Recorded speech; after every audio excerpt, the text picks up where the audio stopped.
Vijana wanatoa pendekezo kwamba sadaka na mafungu ya 10 afadhali awe anapewa Heche kuliko maaskofu na wachungaji tulio nao katika nchi ya Tanzania, ambalo mimi kwa mujibu wa Biblia naliunga mkono kwamba walau Heche unaweza ukasema ndiye mchungaji, ndiye anayefanya shughuli za kichungaji kuliko askofu yoyote na mchungaji yoyote unayemjua Tanzania.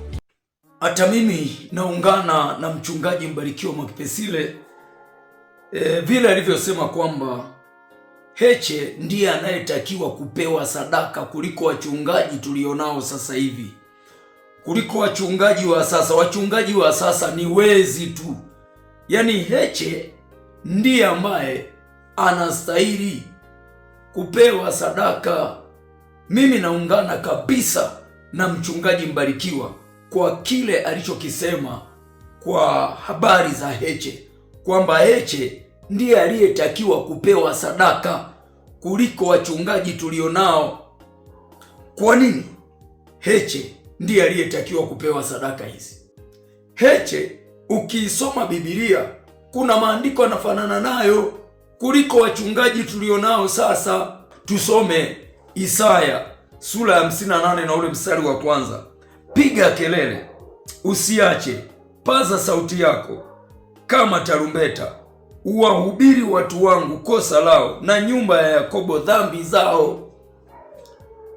Heche toka bungeni, nitakuwekea klipu mwishoni utaisikiliza.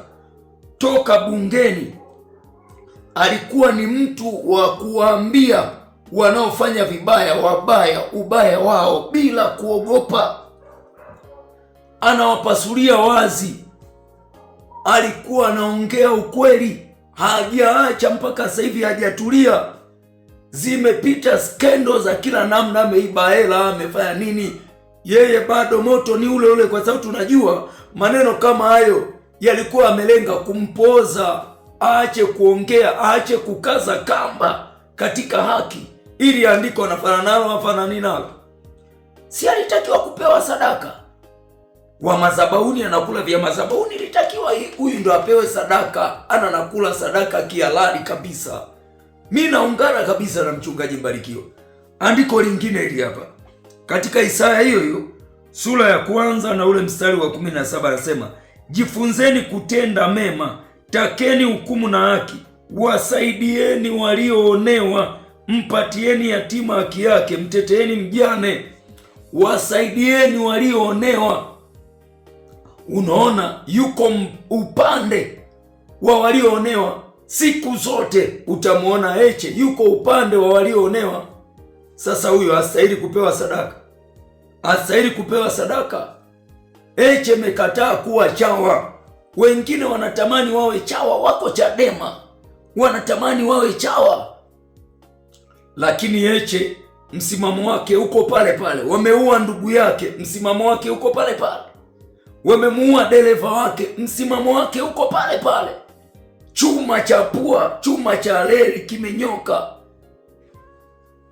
Wanajaribu wampoze awe chawa, amekataa kuwa chawa. Andiko ambalo anaingia ni hili hapa, ambalo machawa wengi ndo wamefia. Katika Misali 17 mstari wa 15 anasema, yeye asemaye kwamba asiye haki ana haki, naye asemaye kwamba mwenye haki hana haki, hao wote wawili ni chukizo kwa Bwana. Machawa, mtu mbaya ndo anamuita mwema, na yule mtu mwema ambaye anatetea watu, ambaye yuko upande wa haki, ndo anamuita mbaya, anaharibu amani ya nchi, analeta taharuki. Machawa. Heche amekataa kuwa chawa. Huyo kwa nini asipewe sadaka? Kwa nini asiwe na uhalali wa kula sadaka? Mimi naungana kabisa na mchungaji Mbarikiwa. Hiki anachokisema kina mantiki kabisa. Nyie mnajua kwamba yani mchungaji ni yule anayesema Bwana asifiwe, yani yule ambaye analitaja jina la Bwana, Yesu Yesu Yesu, lakini matendo yake ya ajabu. Yesu alisema kwamba kwa nini mnaniita Bwana Bwana, ili hali hamiyatendi yale ninayowaagiza? Hamiyatendi niyasemayo. mnasema tu Bwana Bwana, Yesu Yesu, mmekaa tu Yesu Yesu, amniatendi ni asemayo.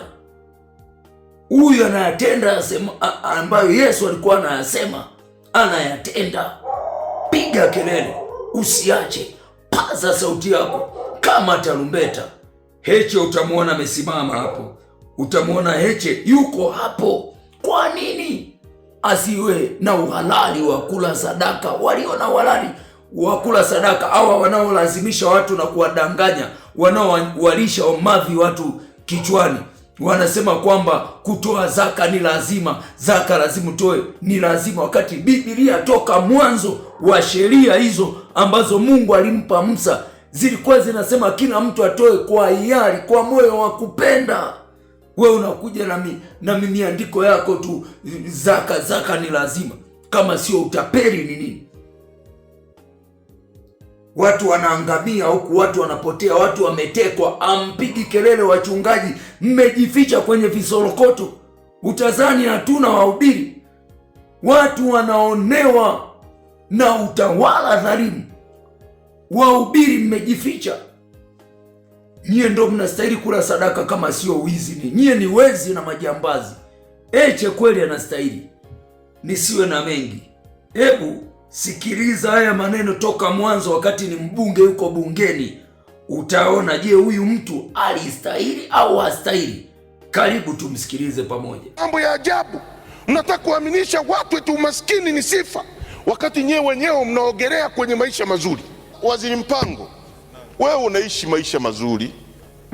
Kama uzalendo ni kuwa maskini, kuishi vibaya, kuendesha gari mbaya, tuoneshe wewe mfano huo wa uzalendo. Kwa nini wewe hutaki huo uzalendo? Huo uzalendo wa kutokukaa sehemu nzuri, ambao mnataka muwaaminishe Watanzania kwamba uzalendo ni umaskini. Kwa nini wewe upendi huo uzalendo? Kwa nini unaendesha VAT ya serikali, mafuta ya serikali, una wasaidizi, nyumba nzuri, wote humu bungeni, wote nyie hampendi uzalendo? Nyie mnataka uzalendo huo kwa watumishi wa umma tu.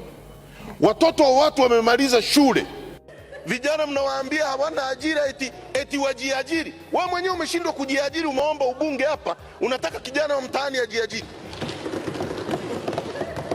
Wabunge wote hao tumeshindwa kujiajiri, tukaenda kuomba ajira kwa wananchi, wengine maprofesa sio na nini. Kijana aliyemaliza mwaka wa kwanza mnawaambia nenda ujiajiri kule. Vijana hawezi kutengeneza ajira. Watu wanaonewa, mnaona ni sawa. Sasa na wengine tunajua tuko kwenye listi ya kuumizwa. Sisi wengine tumeiambia familia zetu kwamba hata kama ni baada ya miaka 10 kwa watu watakao tufanyia ubaya, lazima familia zao ziwajibike.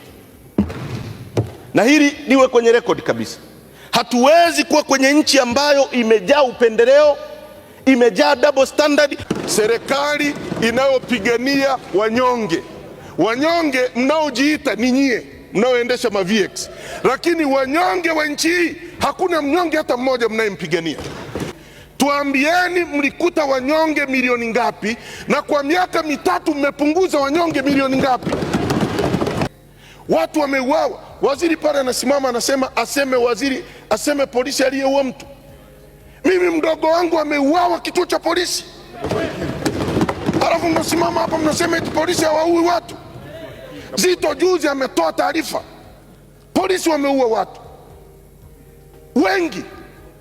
Hamjaita kuhoji, mmeita kumtishia, na yuko hapa. Na Zito, mimi nataka uendelee kusema humu, Watanzania wajue hatusemi uongo. Mnatishia watu, mnahanti watu wanaowashauri mnawawinda. Mambo ya ajabu.